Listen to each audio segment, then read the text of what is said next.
Good morning, everybody.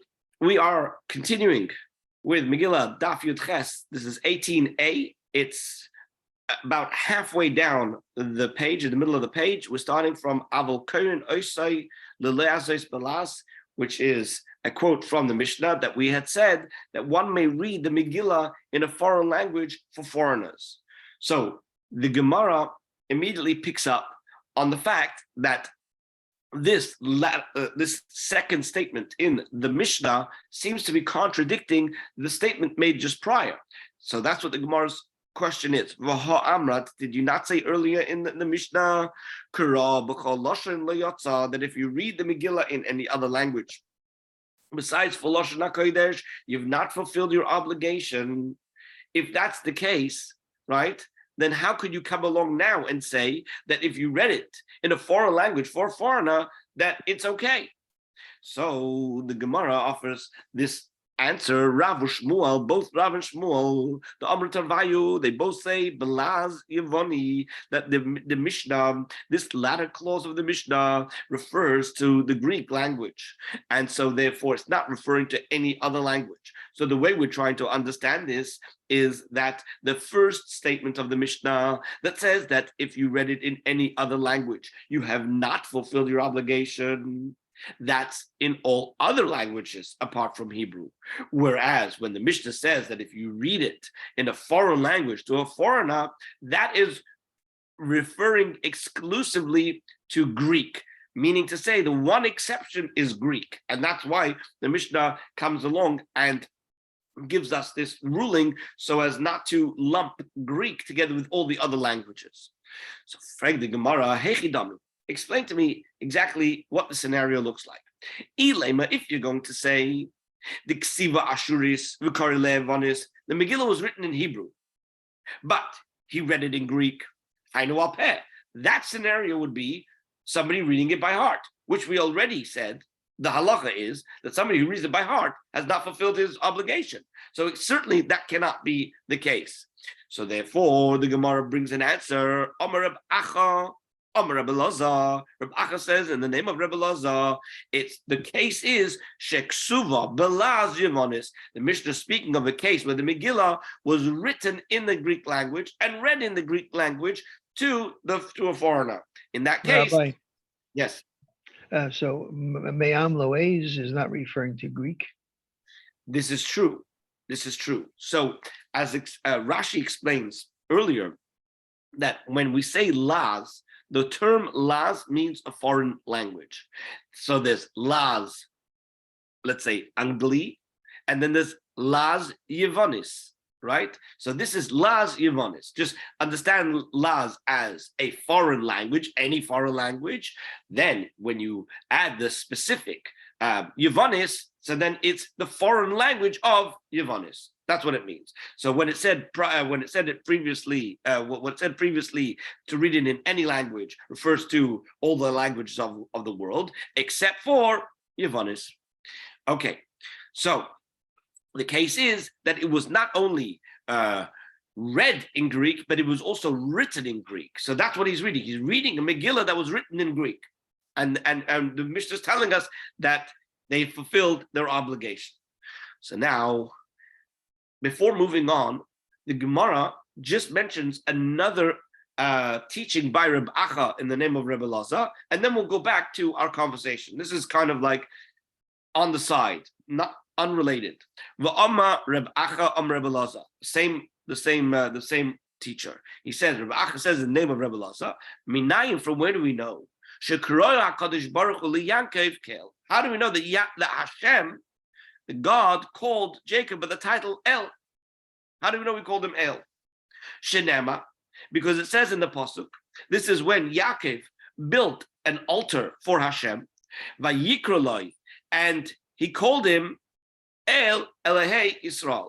So now, the normal way we understand this pasuk is that Yaakov built a mizbeach, and he called the mizbeach Kel Elahei Yisrael, just like we find by Moshe, that Moshe Rabbeinu built a mizbeach, and he called it after Hashem's name. So too over here we find that Yaakov built a mizbeach, and he called it by the name of Hashem. But the Gemara here is coming along and saying that that's not the way to understand it. There's a different way to understand it. How do we understand it? We understand it that Yaakov created a Mizbeach, and then Hashem called him, meaning Hashem called Yaakov, Kel. So now, the Gemara is going to explain how we understand this. Because the Isalka Daitach, if you're going to think that the Mizbeach Karale Yaakov Kel, that Yaakov was calling the Mizbeach by the name El, so then the pasuk should have been written in a different format. It should have said, Vayikra lo Yaakov, Yaakov called it, and that's how it should have been said. Vayikra lo Yaakov, it should have said, and Yaakov called it. But it doesn't say Vayikra lo Yaakov. The name Yaakov is missing from the pasuk. So who's Vayikra lo? Ella, rather, Vayikra lo Yaakov Kel. He called Yaakov Kel, and you're going to ask, who was the one that called Yaakov Kel? The pasuk concludes, Umikra Kel, who called him El? Who called Yaakov with the name El? He says it was Elokei Yisrael, the God of Israel. That's how Reb Achab taught this this pasuk and the meaning of the pasuk. It's not the generally accepted simple pshat of the pasuk. Generally speaking, the way it's understood is that Yaakov called him Mizbeach. Kel Elokei Yisrael, just like Moshe did. Okay. Now, going back to our discussion, what did we say? We have a question between the beginning of the Mishnah and the end of the Mishnah. The beginning of the Mishnah says, if you read it in any other language, you have not fulfilled your obligation. Then we say, if you read it in a foreign language for a foreigner, that it is acceptable, right? So how do we resolve the conflict? We say that the beginning's talking about all other languages, whereas the latter part of the Mishnah is talking about the Greek. So, and that's how we explain that there's no conflict between the beginning of the Mishnah and the end of the Mishnah. On that, asks the Gemara Meisvei, they objected to this explanation of Rav Shmuel based on a Brisa. It says in the Brisa as follows: Kara Giftis. If a person read the Megillah in Coptic, a lamis in the Ivris, if he read it in Ivris, which is not Lashon HaKodesh. Ivris here is talking about a language that was Me'ever Anor, but it's not Lashon HaKodesh. Elamis is the language of Elam. Modis is from Modai, and Yavonis is Greek. So in all places says, anybody who reads the Megillah in these languages, lo yotza, he's not fulfilled his obligation. Now, clearly, once this brisa says explicitly, it spells out that Greek is included in all these other foreign languages, that if you read it in these foreign languages, you haven't fulfilled your obligation, right? So then Rav and Shmuel's answer of trying to resolve the conflict falls flat because it doesn't work. The brisa seems to rule against them. So the Gemara tries to resolve this by saying that Rav and Shmuel, when they say that the Mishnah says that if you read it to a foreigner in a foreign language, refers to reading it in Greek, applies to one specific case. And what is that? So he says, it says that the answer given by Shmuel, Rav and Shmuel, is comparable to no other case, but the following case. And here's the brisa. It says a different brisa. Giftis legiftit. If the Megillah was read in Coptic to those who speak Copt, and Ivris le'ivrim, it was read in Ivris to those who understand Ivrit. Elamis le'elamim, it was written in the language of Elam to people from Elam. Yavonis le'Yavonis, it was read in Greek to those who speak Greek. In all of those cases, this other brisa says, Yotza, you have fulfilled your obligation. So now, just like the brisa, right, the Rav and Shmuel permit the use of Greek only to those who understand Greek, right? Whereas the brisa that we question them from, right, that brisa is talking about not allowing Greek to be read, not allowing the Megillah to be read in Greek to those who don't understand Greek. Okay, so if you remember, we said that somebody who doesn't understand Ashuris, doesn't understand Lashon HaKodesh, but he hears the Megillah in Lashon HaKodesh, he's fulfilled his obligation. So it seems that we're saying that that's only with regards to Lashon HaKodesh. But in every other case, in every other language, right? In every other language, it says, you have to understand what's saying. To those who understand it. right, it's only for those who understand it. That's correct. That's correct. Frank the Gemara, Ihachi, if so, right? Rav Shmuel, Amai Mukmele Lemaslisim Belaz Yavanis. So why are they explaining our Mishnah to refer only to the Greek language? So look, let them say, like this Brisa says, that for the Coptics it's the Coptic, and to the Ivris for the Ivrim, and the Greek for the Greeks. Why are they saying that it's only with regards to Greek, right? That it's if somebody read it to a foreigner in his language of Greek, then he's Yatza.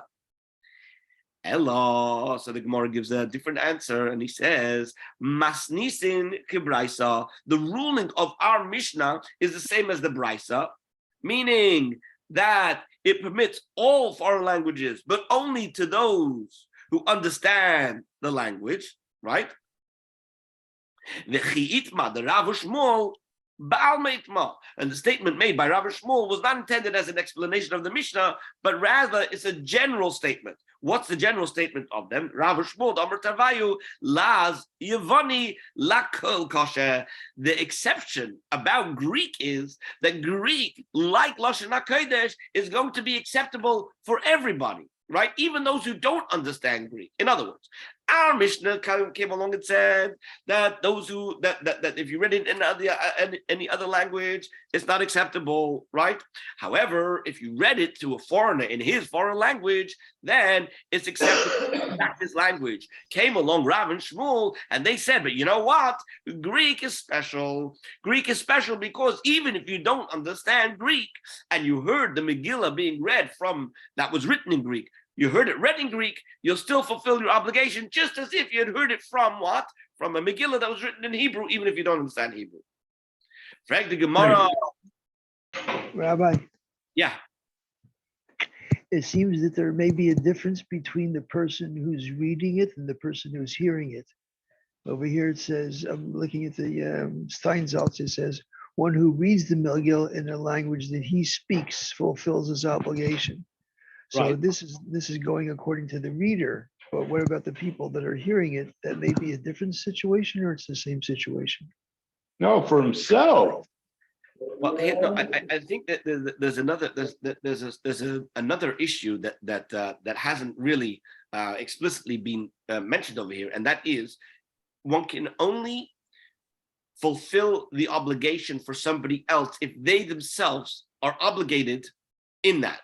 Which means to say, let's say, right, I don't speak Greek, okay? However, somebody else does speak Greek.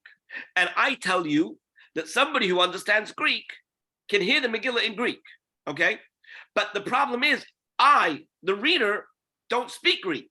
So how can I fulfill the obligation of reading it in Greek for somebody else who understands Greek when I myself am not going to fulfill my obligation because I don't understand Greek? Understand?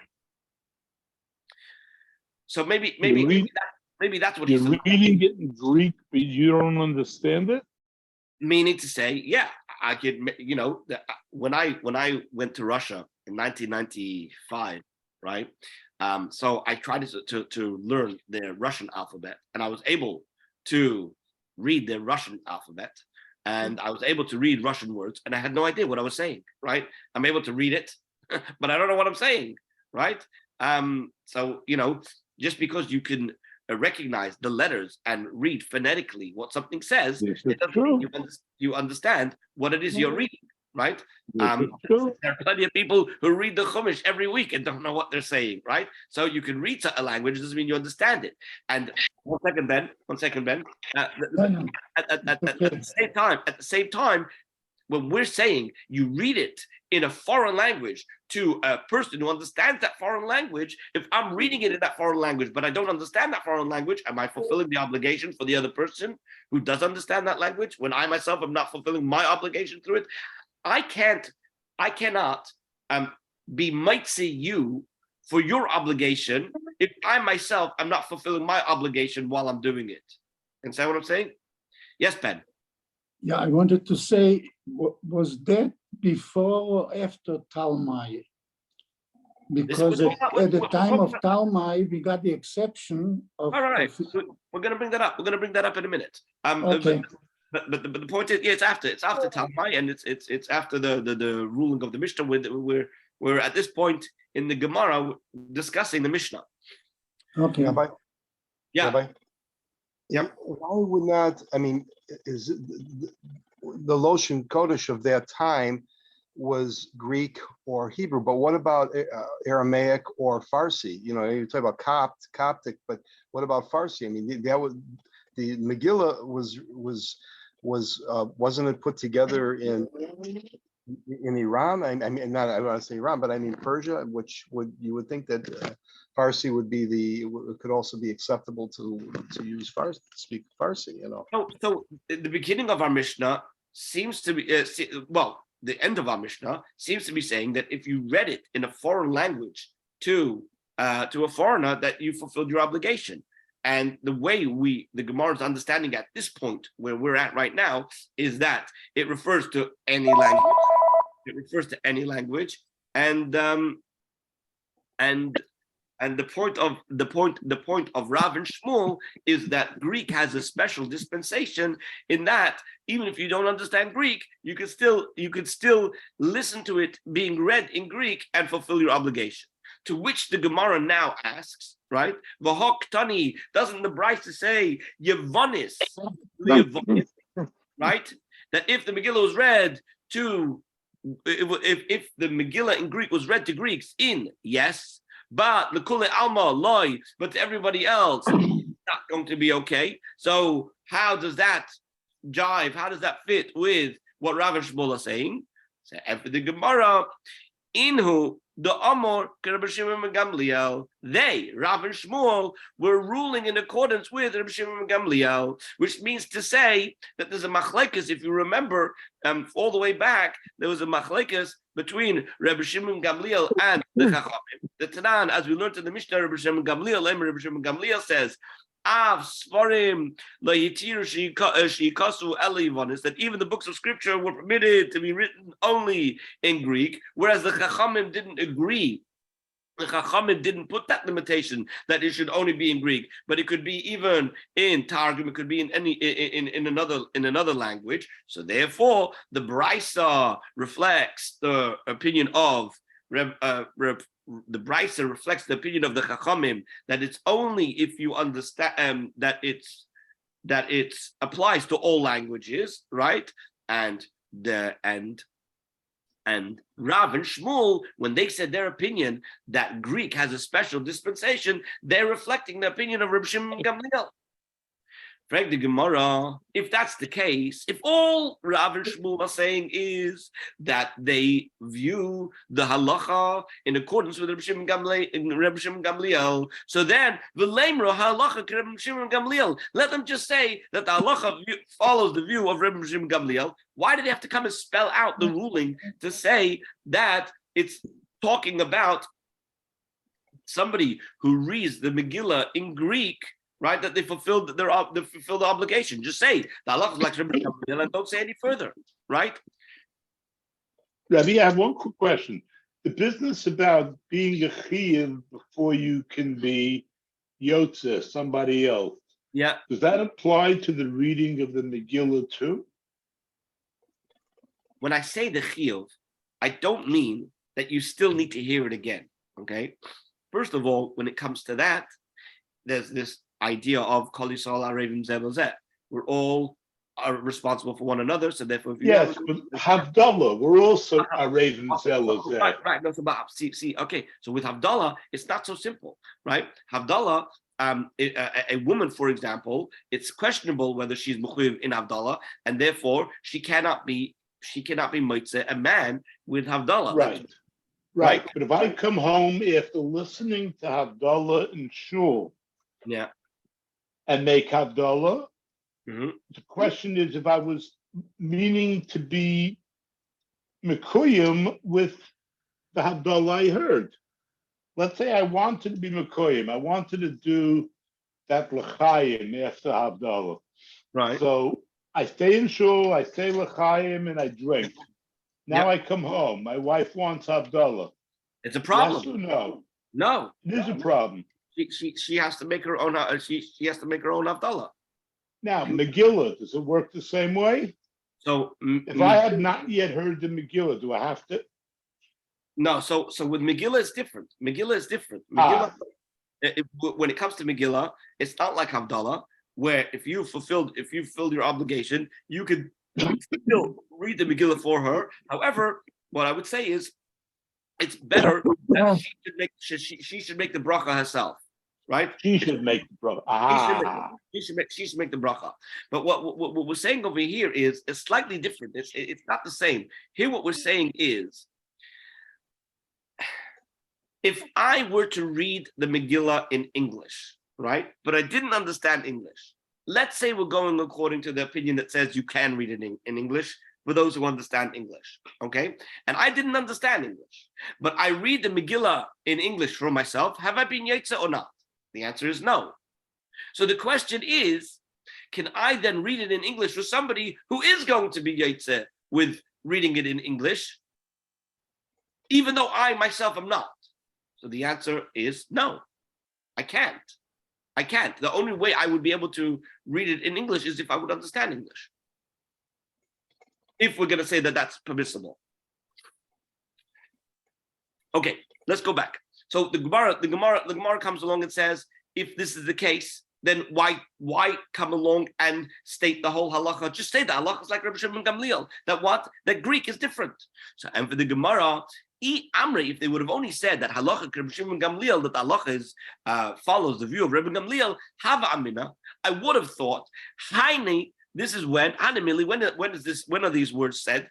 Sharsa Sfarim, only with regard to all the other books of scripture. However, when it comes to Megillah, it wouldn't be, Rabbi Shimon Gamliel would agree that you're not Yotzer. Ava Megillah, Dichsiv ba, Kichsavam, with regards to Megillah, concerning which it says, as they are written, which means only Hebrew, Emalai, then I could have said that the Greek is not valid. Kamash Malan, that's why Rav and Shmuel came along to teach us that Rabbi Shimon Gamliel's ruling applies even with regards to Megillah, that if you wrote it in Greek and you read it in Greek, right, then everybody is Yotzer, just like you're Yotzer from Hebrew. Okay? Now, halacha l'maisa is that today, as the Rambam says, that today we don't know Greek. So this is all theoretical. This is not practical. Right? Today, the only way to fulfill your obligation of hearing the Megillah is to hear it in Hebrew, in Lashon HaKodesh. Okay? The way it was written. Okay. Moving on. The next clause of the Mishnah says, "Halo yeshasham ashuris yotza." A foreigner who heard the Megillah read in Ashuris, which means in Lashon HaKodesh, has fulfilled his obligation. This is what? This is even if he doesn't understand Lashon HaKodesh. Pray the Gemara. So the Gemara asks, "V'halo yodai my kamri." But 1 second, how could he fulfill his obligation if he doesn't know what it says? How can it be considered the fulfillment of hearing the Megillah? So the Gemara answers, Midi dahava anoshim v'ameoretz. It's similar to the case of women and unlearned men, right? That they fulfill their obligation by hearing the Megillah in Hebrew, even though they don't understand it. And we're talking about people who generally understand Lashon HaKodesh, right? They speak Lashon HaKodesh, but nevertheless, they don't necessarily understand what's going on in the Megillah, right? So therefore, do we say because they don't understand what's going on in the Megillah, they haven't fulfilled their obligation? Clearly not. So just like these women and the Amoritz fulfill their obligation by hearing it in Hebrew, even if they don't understand, so too, somebody who's a foreigner who hears it in Lashon HaKodesh, he still fulfills his obligation. Rabbi, yes. What if the reader doesn't understand Hebrew?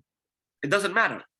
It doesn't matter. Ashuris is reading it the way it was written, and you fulfill your obligation, even if you don't understand it. As the Gemara will, in a moment, point out, that there are certain things in the Megillah that even those who are learned don't understand. For example, so he says, Ravina asked or objected, and he says, Atu Anan. I'll just point out that there are commentators that say that this maskiv lo ravina doesn't belong here, but rather the Gemara should read that v'chi loy te. Let me just see what it says over here. It says that it should read as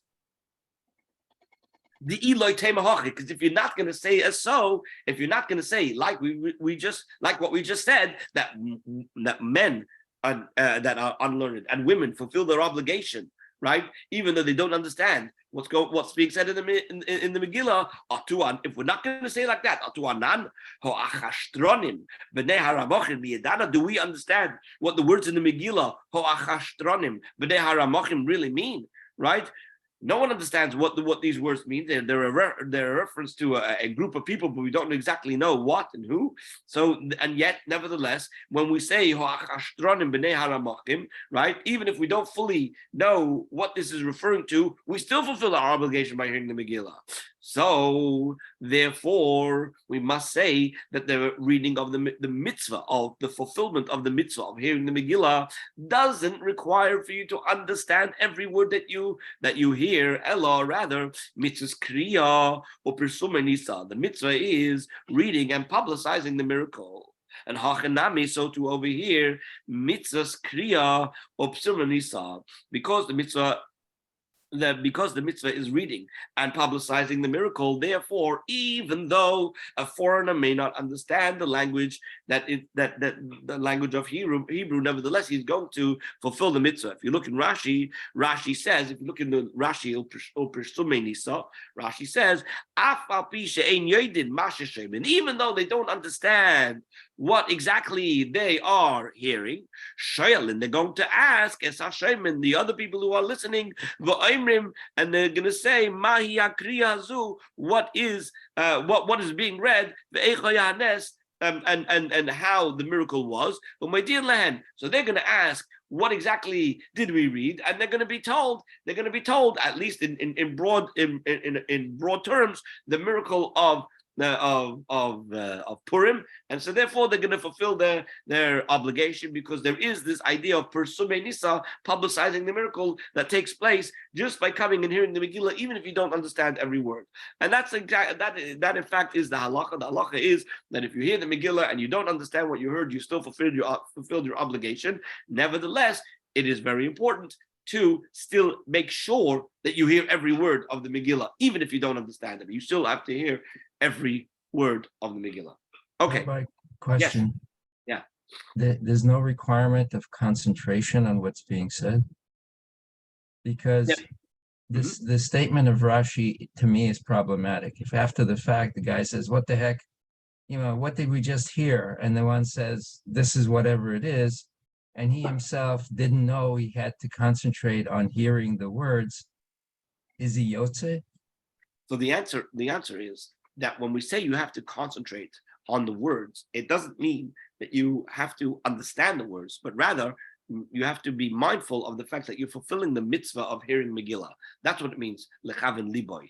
Lechavin liboy. When we, as we're going to read soon, as we mentioned in the Mishnah, that if somebody was checking the Megillah while he was reading it, or other such things, im kivin liboy, if he paid attention, right? If he had kavana, the kavana here doesn't mean that he made sure to understand the translation, the meaning of the Megillah, but rather he had in mind to fulfill his mitzvah. So to over here, right, the idea of kivin liboy, right, means that I'm here listening to the Megillah to fulfill the mitzvah of Purim, the mitzvah of Purim, of hearing the Megillah and publicizing the Nes. But it's not that he has to understand the meaning of every word. Okay, because if that were the case, you have, I would say a majority of the Jewish people hearing the Megillah are not fulfilling their obligation, because how many people really know the meaning of all the words of the Megillah? Not everybody. I mean, how many Jewish people really know biblical Hebrew? So we must say that the point here is, in general, participating and listening to the reading of the Megillah, knowing that we're reading about the miracle of Purim, even if you don't understand everything, you'll at least be told, right? When you participate in an event, you want to know what it is you're participating in. You want to know what's going on. So people are going to ask what's going on, and they're going to be told, right now we're reading the Aseres B'nai Haman, or this is why we're banging, or whatever. But whatever it is, that's part of the mitzvah of the Persumei Nisa. Can I ask? So the question for me is that it's not necessarily understanding; it's the intent of being there. Correct. Because you can absorb what's happening relative to the periphery of the experience. That's correct. That is correct. Okay. So my question on Rashi is that this statement that he's saying, has to be asked before the actual reading itself. Before Or after. Huh? Or after. No, because after you may have missed words and you didn't know what the heck what they were saying. Right. But you heard the sounds. That's the key. That you hear the vocalization of the sounds. If it's Hebrew, even if you don't understand the word, and you turn to your friend and you say, "What was he reading over there?" Isaac, there are times when you're sitting there and you basically tune out. Yes. If you tune out, you didn't hear everything. That's correct. That's why I'm saying the point of Rashi is that this should be said beforehand by the person asking, what are we doing here? And then when somebody says, this is what we're doing, so, pay attention, that's understandable. And then if somebody tells you the whole story of the Megillah, so you heard the whole story, and then they get up and read it in the language you don't understand, you're going to pay more attention? Well, if somebody says to me, you should pay attention, yeah. So you're right. You are right. That generally speaking, you do have somebody that gets up to tell the people that they should pay attention. But here, the attention isn't to make sure that you understand everything that's being read, but that you hear every word. What's important is to hear every word. I know the Gabayim normally do this before the Kriya. Right. And they normally say, you have to hear every word and story. But they don't say it after the fact. You should have heard every word. Right, but it says Ela mitzvahs kriya or Persumei Nisa, that the mitzvah is reading and publicizing the miracle. And so if you want to fulfill your mitzvah of reading the Megillah, you have to pay attention. That doesn't mean you also have to understand every word that's being said. That's the point of the Gemara over here, and that's the point of Rashi. And Rashi explains how Persumei Nisa takes place even if you didn't understand. Rashi is just explaining how you still have Persumei Nisa for a person who doesn't understand Lashon HaKodesh. You want to know how? Simple. Because after the reading of the Megillah, right, he's going to ask, what did we just read? And someone's going to tell him the miracle. And that's why you'll also have the Persumei Nisa. The Persumei Nisa is just coming into a place but Rabbi, in a foreign language and not understanding anything and then leaving. But Rabbi, even if you understand Lashon HaKodesh, you wouldn't understand what the Hashtranim are. That's the point. I don't understand what the Hashtranim are. That's the point of the Gemara. The point of the Gemara is that we must say that the mitzvah of hearing the Megillah doesn't necessarily mean that you have to understand every word. That's what I'm saying. But I'm saying nobody can really understand unless you know what these words mean. That's what Rashi said. That's what the Gemara said. Very few people would know. Right. That's exactly what the Gemara is saying. Okay. Moving on to the next clause of the Mishnah, where the Mishnah tells us a halacha with regards to somebody who starts and stops and starts and stops, right? Meaning he's reading the Megillah, then he pauses, takes a break for a while, and continues. So we say, Karav, Seirugin Yatsa, that if you read the Megillah discontinuously, he's fulfilled his obligation. So the Gemara tells us the following story with regards to the word Seirugin. What does the word Seirugin mean? How do we know what it means? So the Gemara tells us, the rabbis didn't know my Seirugin, what the word Seirugin means. Shamua la Amsa debe Rabbi, until they heard the maidservant of the household of Rabbi. The Ka'amr lahu the Rabbanan the have Aile Piske lebei Rabbi. She said to the rabbis as they were entering to the rabbi into Rebbe's house a few at a time. In other words, they weren't going all in together. They were going in like pairs or in small groups, bit by bit, trickling in, not continuously. So she said to them, "An mosai atem nichnosim serugin. How long are you going to enter serugin? Which from this they understood it means discontinuously. That's how they understood that the word serugin means discontinuously from of the house of Rebbe. Okay. And now, once we mentioned that, we have a similar incident about another word that the rabbis didn't know what it meant until they heard the maidservant of the house of Rebbe. Like, the rabbis did not know. My loigis, what is this word chalagloigis, which is something that is mentioned in a couple of Mishnayos, and it refers to a type of herb. So what happened was, Shamu la Mosa the Rebbe, they heard the maidservant of the household of Rebbe, the Amr Lahu Gavra. She said to to a particular person, to have a call, Bevade Parpchine, that he was scattering purslane. And Mosa how long are you going to scatter your chaloig? And so therefore, from there, they knew from that point on that which is mentioned in the other Mishnayos, is referring to parsley. Now, another incident. The rabbis didn't know the meaning of a word in a pasuk in Mishlei, which says salsaleha. You shall, whatever salsaleha means, and it shall exalt you. What does this mean? So they found out what it meant from Shemuah Lam. So the Rebbe, they heard the maidservant of the Rebbe's household. That she said, Lahu Gav, she was saying to this person that he was curling his hair. Amrlei, she said to him, "An mosai ato mesalsel b'sarecha." How long are you going to be mesalsel your hair? Which means to comb and split and divide and curl this hair. So they understood that it's referring that when it says salsaleha, curl it, which means engage in it and then divide it. It's talking about Torah, then it will exalt you. In other words, if you delve into it, it will exalt you. Another pasuk that they had a trouble with, a word, lehave yod rabbanon my hashlech al Hashem yahavcha. This is a pasuk in Tehillim, chapter 55, where it says, "Cast unto Hashem yahavcha, your Yahav." What does Yahav mean?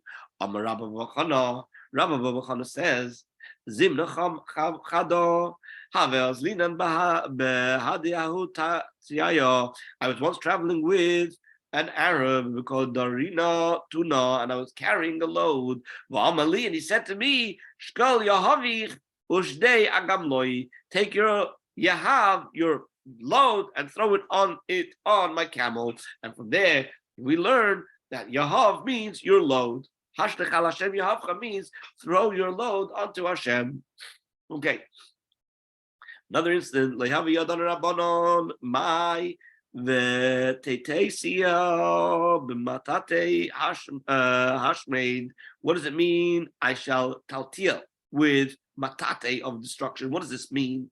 So Shamuel also the Rebbe Davos Amr lechaverta. They heard the maidservant of Rebbe telling her friend, Shkoili tatesa v'tati besa. Take tatese, which is a broom, and sweep the house. Okay. Now, moving on to another brisa, but about the same halacha, about what happens if a person reads the Megillah discontinuously. Tana Rabbana was taught in the brisa. If a person read the Megillah discontinuously, Yatza, he has fulfilled his obligation, right? Says that, here we go over to Daf Yudches. Amud Beis, Yudches Amud Beis, 18b, Serusin Leyotza, but if he read it out of sequence, then he has not fulfilled his obligation. So now, Ramona says in the name of Rabbi Yehuda, Beseirugin, even in the case where you read the Megillah discontinuously, and we said that you're Yaitza. Now, if you paused for the amount of time that it takes to finish the entire Megillah, then you have not fulfilled your obligation. You've got to go back to the beginning and read the Megillah, read the Megillah all over again. In other words, this is not a freebie to read the Megillah and then stop reading it and start again in 2 hours. It doesn't work that way, right? The amount of time that you can allow to elapse between where you paused and you pick up again can be no longer than the amount of time it takes to read the entire Megillah. Rabbi Yosef says, halacha kremuna. The halacha is like Muna Shama Mishum Rabbi Yehuda, that he ruled in what he reported in the name of Rabbi Yehuda. So Amrullah Abaye Rabbi Yosef. Abaye asked Rabbi Yosef, what's the definition to finish the entire Megillah? Does it mean from where he's up to until the end? Or maybe it means, does it mean from the beginning to the end? In other words, if I am in chapter 5 of the Megillah, and it would take me a certain amount of time from chapter 5 to the end of the Megillah, is that the amount of time that I have to pause? Or even if I'm up to chapter 12, right, of the Megillah, right? But I pause, but I don't pause for longer than it takes me to read from the beginning of the Megillah to the end of the Megillah. Am I still Yotze? That's the question. Does the counting of when you say to finish the Megillah mean from the point that you're up to, or does it mean from the beginning to end? So Amalei.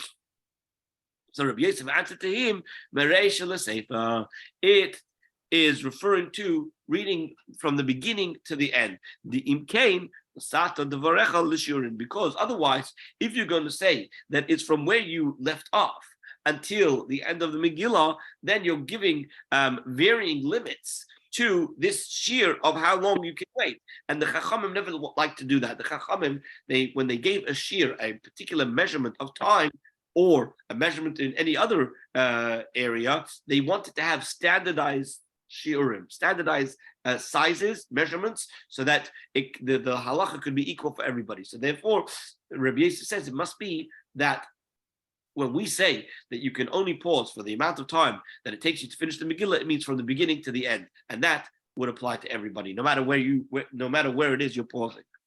Rabbi, I have a question. Yeah. Okay.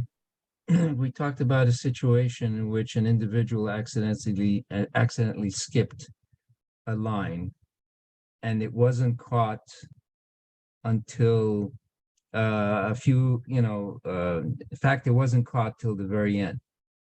Okay, I had a situation similar to that, and we were told to come back, and it was picked up from the point where the line was missed until the very end. Right. So now my question is, isn't that considered to be the equivalent of what you're talking about now? No, because there's no pause. You're consistently reading the story, and you're consistently engaged in the mitzvah, and there's no hesech hadas, there's no averting of the mind onto something else. Engaged in the mitzvah. However, you do have to go back, because technically you haven't fulfilled the obligation if you read it out of order. That's why you have to go back. But there's no real pausing in the fulfillment of the mitzvah going on. So let me ask you this. Yeah. All right. We were told much later that there was a problem. Right. So isn't that a hesech hadat? And so therefore, when we came back, we should have started from the beginning and not from the point where we skipped. The halacha, You understand what I'm saying? I do. I'm just thinking for a second. I don't think it constitutes hesech hadas if throughout the entire duration you were focusing on fulfilling your mitzvah. Does that make sense? So long as you are engaged in the mitzvah of Kriyas HaMegillah, then, and you're doing that by reading the Megillah, then that wouldn't constitute a pausing and a hesech hadas for the mitzvah. I understand that. I understand that it turns out that technically during that period that he continued, right, after he skipped, you're not fulfilling the actual mitzvah, because at this time, he's not reading it in accordance with the way it needs to be read. But nevertheless, because he wasn't aware of that, right, that he hasn't been doing it properly, his mind is still on fulfilling the mitzvah properly. And so therefore it's not really hesach hadas. But after he finishes, he's assumed that he's completed. You mean they finished the whole Megillah and then they went back after the end of the Megillah? They finished, someone came and basically said, you missed something, and they didn't listen to him. And they continued until the very end, assuming he hadn't missed anything. And then later on, there was a message that was sent out saying there was a problem and you have to come back at certain time in order to hear the rest of the Megillah. No, in that case, I would have read the Megillah from the beginning. In that case, yeah, no. Then there's definitely hesach hadas, because if everybody's left and everybody's coming back, then there's definitely hesach hadas. Then you'd have to read it from the beginning. I think that makes. But Rabbi, Yeah. what if the interval goes according to how long? If it takes the Megillah to be read, let's say 45 minutes, and everybody got the message and came back in less time than the 45 minutes, then it would seem like you can continue. But if it was more time than the 45 minutes, that would seem to be correct. That would seem to be correct.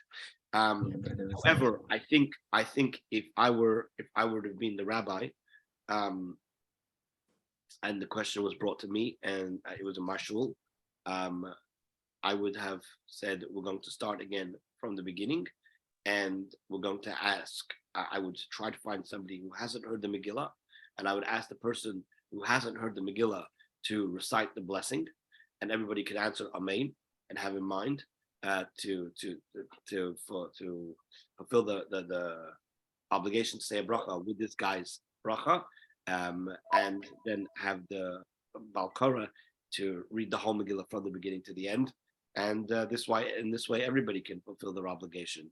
I mean, there are many times where a person will come and hear the Megillah and he's not sure if he heard something, so he just joins another minyan and he hears the Megillah again. So I would have done the same for everybody. I would have got somebody else to make the bracha again, and I would have had the Balkara read the whole Megillah from beginning to end for everybody. That way you cover all your bases. Yes. What about if it's a life-threatening situation and they have to get away from the, reading the Megillah, for let's say, there's a fire, or else somebody's threatening their lives and they have to leave. And then, but if they still have it in mind where they left off, and their mind is still, if they're still, are they still Yotzi? I mean, I would say the same thing. The same thing. If you came back to me and asked me what should I do, I would say hear it again from the beginning to the end. Do it properly. If you're going to do it, you're doing a mitzvah once a year. Do it properly.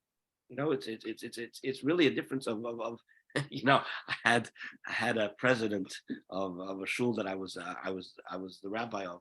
So he said he had this saying. He says, "What's the difference between a nice tefillah and a not nice tefillah?" So people say, "No, what's the difference?" He says 10 minutes. 10 minutes. Sometimes it's too long, and it's only 10 minutes too long, but you feel that's geschleppt, right? And it's just like, come on. And sometimes a guy's just going a little bit too fast. He goes a little bit slower, and it'll just be 10 minutes longer davening, and it's a beautiful davening. So I say the same thing with Megillah. If it's an extra 10, 15 minutes, right, to read it properly or fulfill your obligation in a questionable way, take the extra 10 minutes and hear the whole Megillah properly. But Rabbi, in Brachot, we learn that you should not schlep it out. No, I'm not saying schlep it out. I'm just saying. No, I'm just saying, Yeah. It says not to schlep it out. Right. No, you just do it. You do it at a normal pace. Okay. So now moving along, we said as follows. Amalei. Yes, okay, so he said that. Okay, so now the Gemara records a machlekes. Amar Reb Abba, Amar Reb Yirmiyah, Abba, Amar Rav. Halacha kirabin money. Halacha is in accordance with the ruling of Ramona that said that what?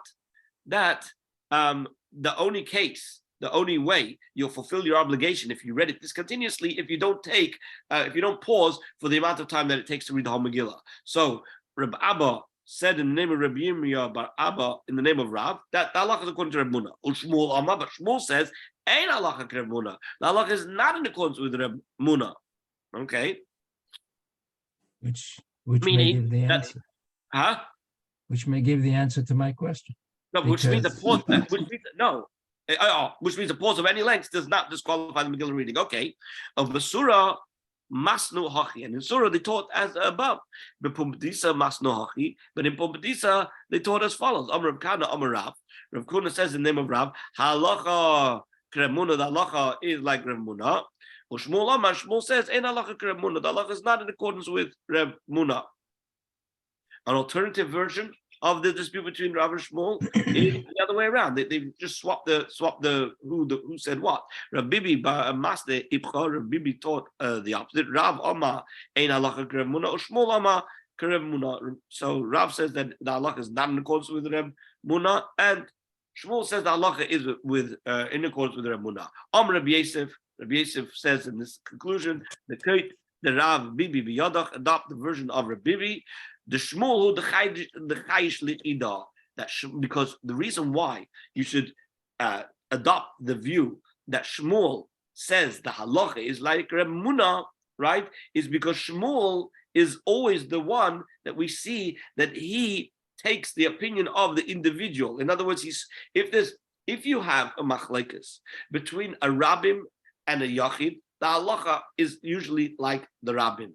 However, Shmuel is of the opinion that if you have a yachid that takes a stringent opinion, a more stringent opinion than the majority, then you should suspect and paskin according to the individual and not the rabbin. The Tanan, where do we see that Shmuel does this? Tanan is told in the Brisa. It's a very interesting Brisa. Here's the story. The story is Shemeris Yavam, Shekidish Achiv Esachoisa. If you have a woman who is awaiting her Yavam, which means that the brother passes away, meaning the husband passes away, and he leaves over other brothers. And of these brothers, right? Of these brothers, who is the one who really should be first to be Miyabim? It should be the oldest brother that should be Miyabim. Right now, this husband left over a number of brothers, and one of the brothers, right, decided to go and betroth the sister of this sister-in-law. So now the question is, can he get married or not? Well, why yes, why no? Because the halacha is that if you're married to a woman, you are not allowed to marry her sister. You're not allowed to marry her sister. Okay, you're not allowed to marry your sister. Now, over here in this case, this Yavama is connected to the brothers because somebody either has to do the lever marriage with her or give her a chalitza. So the question is like this: do I say that because there's an older brother and the older brother could take care of the yibum or the chalitza, therefore the younger brother doesn't have to worry about it, and he can go and just marry the sister because this yavama has no connection to him? Or do I say that really this yavama is connected to every single one of the brothers? So we say, Mishum Rabbi Yehuda ben Beseira, Amru, they said in the name of Rabbi Yehuda ben Beseira, we tell this brother, Hamten, wait, until your oldest brother acts. Either he does the yibum or he'll do the chalitza before you go and consummate the marriage. Okay? So Shmuel says, halacha Rabbi Yehuda ben Beseira. The halacha is in accordance with Rabbi Yehuda ben Beseira, even though he's a minority view, even though he's a yachid, and the rabbim say that he doesn't have to wait. He can go and get married. He can consummate the marriage, even though the older brother hasn't yet done the Yibum Chalitza. Nevertheless, Shmuel was the one who said that we suspect for the ruling of Rabbi Yehuda ben Beseira that that the brother should wait. So therefore, over here, so Rabbi Yosef says that when we have these different versions of what Rav said and what Shmuel says, so Rabbi Yosef says we can assume that Shmuel was the one who said that the halach is like Rav Muna, who is the Yochid and not the Rabbin. And we can go a little bit further. So okay, to tell Rabbanon taught in a brayso. What happens if the Sefer who wrote the Megillah omitted letters or a verse or two from the Megillah? Ukaran HaKoireh, and the reader recited them, Kumaturgim and Hamatargum, like a translator who translates, which means he said it without reading it inside because they're not there. This actually happened to me once, that I was reading the Megillah for an individual. He had a very, very cool Megillah. It was a tiny scroll, right? I would say it was about this. It was like in a scroll, right? And you pull it out, and it was written on real cloth, and it was like a kosher Megillah.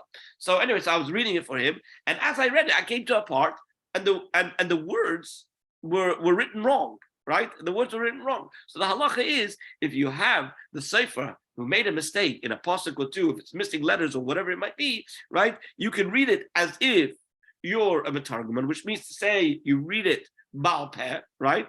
And you're Yetza. You can't do it for an entire Megillah, obviously, or even for a majority. But if there's one or two psukim or a word or two missing or wrong, you can still continue reading the Megillah. I was at the last year Purim. I came to the shul in Bell Harbor, and I was listening to the Megillah. This was one of the first times in 20 years that I wasn't the one reading the Megillah.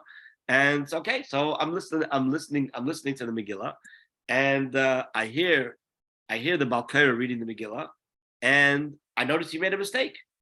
So I corrected him. Now it's very, very unusual for anybody to correct the Baal Koreh when it comes to reading the Megillah.